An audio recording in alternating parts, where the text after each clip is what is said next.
The Bride in the Snow. With the first heavy snowfall, when the world turned a hush of white, she would appear.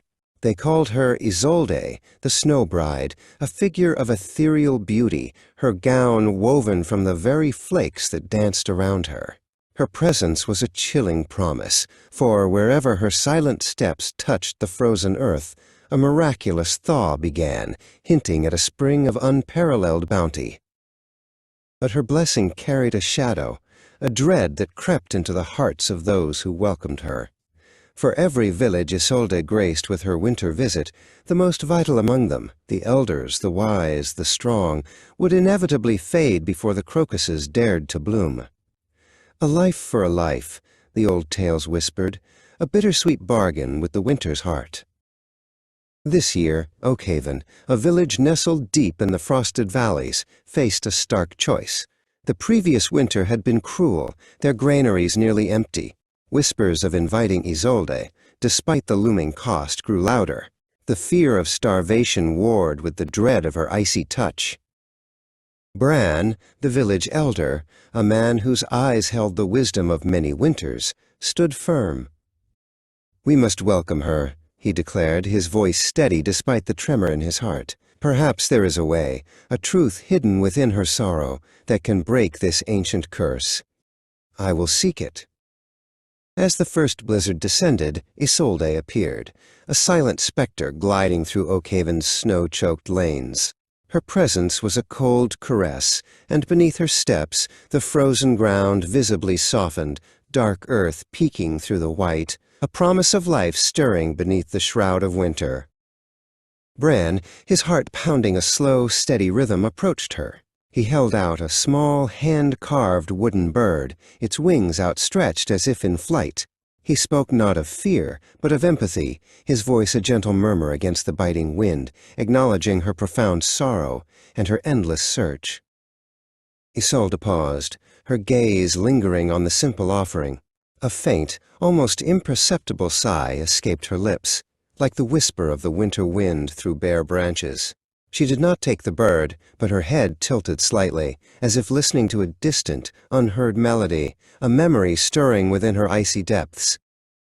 Each day, Bran returned, leaving small, thoughtful gifts in the snow where she often stood. A warm woolen scarf, a single dried flower from his garden, a smooth river stone. He never asked for anything, only offered silent companionship, a quiet presence in her desolate world.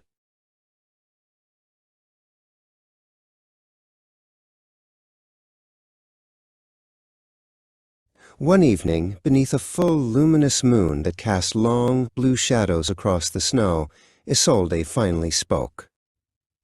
Her voice was like the tinkling of ice, a mournful whisper carried on the wind. She told Bran of Gareth, her beloved groom, and the ancient, terrible bargain she had made.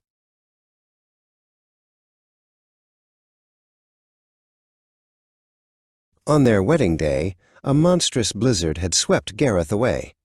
In her despair, Isolde had offered her very life to the cruel winter spirit to save him.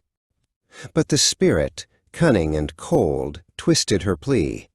She was granted eternal life, yes, but only as a harbinger of winter's bounty and its inevitable sorrowful toll.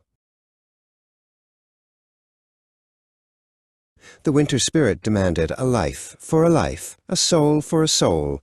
Gareth was returned to her, alive and well, but Isolde became forever bound to the cycle. Her ethereal presence ensured a fertile spring, but at the cost of the village's most cherished lives, a mirroring of her own profound, unending loss.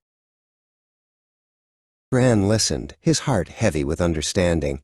Her beauty was indeed doom, a tragic echo of her own sacrifice, a perpetual lament. He looked into her sorrowful eyes and asked, "What do you truly desire, Isolde? Not what you are bound to do, but what your heart yearns for?" Isolde confessed her deepest wish, to finally find peace, to be reunited with Gareth, to break free from the endless, agonizing cycle. But she did not know how. The bargain was ancient, woven into the very fabric of winter, seemingly unbreakable. With a heavy heart but a clear, resolute mind, Bran made his decision. He stepped closer, his voice a soft, firm whisper. "Take me, Isolde," he offered. "Let my life be the last you claim, and perhaps, in my passing, you will finally find the way to yours." Isolde looked at him, her ethereal form trembling. For the first time in centuries, a tear that was not frozen fell from her eye, melting into the snow at her feet. She reached out, her icy hand gently touching Bran's weathered cheek. As her fingers met his skin, a faint, warm light began to envelop them both. The light intensified, shimmering with an otherworldly glow. For a fleeting, breathtaking moment, Bran saw not the ghostly bride, but a young woman, radiant and full of life, her hand held by a smiling young man, Gareth. Then, together, they dissolved into a shower of brilliant, sparkling snowflakes that danced in the winter air. Spring arrived in Oakhaven, the most abundant anyone had ever seen. The fields burst with life, the air thick with the promise of a rich harvest. Bran was gone, but his passing brought no sorrow, only a profound sense of peace and gratitude. The cycle of dread was finally broken. From that year on, the Snow Bride never returned. But every winter, with the first gentle snow, a single, perfect white rose would bloom in the very spot where Bran had made his sacrifice. It was a silent, beautiful testament to a love that transcended death, and a bargain finally, truly fulfilled.